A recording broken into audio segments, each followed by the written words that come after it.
Sir, আপনি তো billion billion ডলারের মালিক, আপনার জীবনে সুখের তো কোনো শেষ নেই, কিন্তু আপনি জীবনের কোন কোন সময় সবচেয়ে বেশি সুখী হচ্ছেন সেই সময়গুলো কি আপনার মনে আছে? আপনার কথা শুনে আমার হাসি লাগলো। আপনারা কি মনে করেন মানুষের বিলিয়ন বিলিয়ন ডলার থাকলেই তারা সবচেয়ে বেশি সুখী? স্যার, আমি কি কোনো হাস্যকর প্রশ্ন করছি? আপনি আমার এই প্রশ্ন শুনে ইনকা অট্ট হাসিতে ফাটে বললেন কে? হাস্যকর লয় তা কি? আসলে সমাজে একটা ভুল ধারণা প্রচলিত আছে। সমাজের বেশিরভাগ মানুষ মনে করে যার ঘরে অনেক টাকা তার ঘরে মনে হয় সুখের কোনো শেষ নেই। তার মানে স্যার, আপনি কি সুখী লন?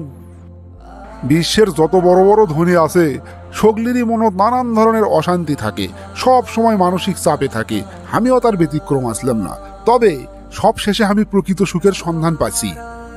স্যার, আপনার কথা শুনে মনে হচ্ছে টাকা পয়সা আর সুখ দুটা আলাদা মেরুত থাকে, কিন্তু আপনি সেই প্রকৃত সুখের সন্ধান কেমনে পাচ্ছেন স্যার? শোনেন তাহলে, আমার জীবনের সুখের 4টে ধাপ আমি অতিক্রম করছি এবং সব শেষে আমি প্রকৃত সুখের অর্থ বুঝতে পারছি। প্রথম পর্যায়ে আসলো সম্পদ আর সম্পদ আহরণ। তখন আমি দিন রাত 24 ঘন্টা, সপ্তাহে 7 দিন, বছরের 365 দিন ব্যয় করছি খালি সম্পদ আহরণ করার জন্যে। কারণ আমার মনে তখন ধারণা আসলো যত বেশি টাকা পয়সা আলা হমো সুখ মনে হয় তত বেশি হবে আমার। কিন্তু আমার এই ধারণাটা ভুল আসলো। এই পর্যায়ে আমি যে সুখ চাচ্ছিলাম তা পাইনি। তারপর দ্বিতীয় ধাপে আসে মূল্যবান জিনিসপত্র সংগ্রহের পর্যায়ে। এই সময় আমার মনে হচ্ছিল আমার কাছে যত দামি দামি জিনিস থাকবি আমি মনে হয় তত বেশি সুখী থাকবো। কিন্তু বুঝতে পারলাম এই জিনিসের প্রভাবও বেশ সাময়িক এবং মূল্যবান জিনিসের দীপ্তি বেশি দিন থাকে না। যত দামি জিনিসই হোক কয়েকদিন পর আর ভাল লাগে না সেটা। এরপর আসে বড় বড় প্রকল্প পাওয়ার তৃতীয় পর্ব। তখন ভারত আর আফ্রিকাত আমার 95% ডিজেল সরবরাহ হচ্ছিল। আমি ভারত আর এশিয়ার বৃহত্তম ইস্পাত কারখানার মালিকও আসলাম। তখন আমার কাছে মনে হচ্ছিল যে বড় বড় প্রকল্প থাকলেই বোধহয় সুখী হওয়া সম্ভব, কিন্তু না, সেটাও মিথ্যে প্রমাণ হচ্ছে।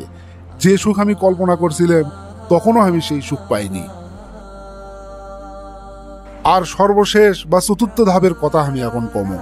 আমার একজন ঘনিষ্ঠ বন্ধু হঠাৎ করে একদিন আমাক কয় কিছু প্রতিবন্ধী শিশুকেরও হুইল চেয়ার কিনে দেওয়া লাগবে, প্রায় 200 শিশু। বন্ধুর কথা শোনা মাত্রই আমি হুইল চেয়ার কিনে দিছি। তারপর আমার সেই বন্ধু আমাকে জোর দিয়ে কষলো আমি যান তার সাথে যাই আর বাচ্চাকে হুইল চেয়ার বিতরণ করি। আমি রেডি হয়ে ওর সাথে গেলাম। সেটি এই শিশুকেরও আমি নিজ হাত দিয়ে হুইল চেয়ার দিছি। ওই শিশুকের মুখত আমি এক অদ্ভুত আনন্দের আভা দেখতে পাইছি। আমি তাদের সগলিকে হুইল চেয়ারে বসে হাঁটপের আর মজা করতে দেখছি। মনে হচ্ছিল তারা একটা পিকনিক স্পটে আছে আর তারা সগলি মিলে একটা বিজয়ী উপহার ভোগ করিচ্ছে। জানি না কৃষক সেই দিন আমি আমার ভিতরে প্রকৃত সুখ অনুভব করলাম। যখন আমি চলে যাওয়ার সিদ্ধান্ত নিলাম তখন একটা বাচ্চা আমার পাও চেপে ধরল। আমি ধীরে ধীরে আমার পাওটা সরে নেওয়ার চেষ্টা করলাম, কিন্তু বাচ্চাটা আমার মুখের দিকে তাকে আমার পাও আরো শক্ত করে ধরে তুলো। আমি ঝুঁকে যেয়ে বাচ্চাটাকে জিজ্ঞেস করলাম তোমার কি আর কিছু দরকার আছে? তখন ওই বাচ্চাটা আমাকে যে উত্তর দিছিল তা শুধু আমাকে হতবাকই করেনি, বরঞ্চ জীবনের প্রতি দৃষ্টিভঙ্গি আমার পুরোপুরি পাল্টে দিছিল। ওই বাচ্চাটা কষলো আমি তোমার মুখ মনে রাখতে চাই, যাতে তোমার সাথে স্বর্গ দেখা হলেও আমি তোমাকে চিনবার পারি আর ধন্যবাদ দিবার পারি। স্যার, আপনার কথাগুলো আমি অভিভূত হয়ে শুনলাম। আসলেই স্যার, কথাটা সত্যি, ভোগে সুখ লয়, ত্যাগেই প্রকৃত সুখ। প্রিয় দর্শক মণ্ডলী, এতক্ষণ যে ধন কুবেরের সুখের গল্প শুনলেন এই ঘটনাটা সম্পূর্ণই সত্য। আপনারা কি কবার পাবেন এই ধন কুবেরকে?